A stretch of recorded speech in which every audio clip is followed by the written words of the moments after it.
Welcome to GeorgeWay mathTV. Find the least common denominator of these right here. Okay. So all I care about is just looking at the denominators, right? What I have at the bottom, and I'm just finding the least common denominator. So the least common denominator of these two is what I'm doing right now. And looking at these two, this one I cannot factor. That one I cannot factor. And they are not the same. So the least common denominator, I will just copy them both. X plus 3, x minus 3.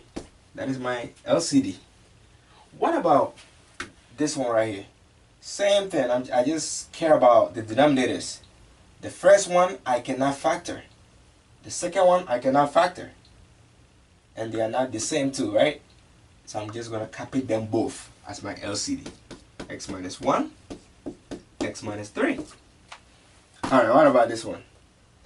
This, I just care about the denominators. The first one I cannot factor. The second denominator I cannot factor.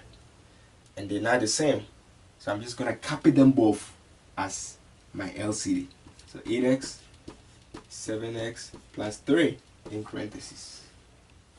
What about this one right here? Again, I just care about the denominators when I'm finding least common denominator. The first denominator, I cannot factor. The second one, I can't factor. So my LCD will just be the 2. And I'll just have to bring this one in front. So I have my x, and I have the 8x plus 1. And that's it.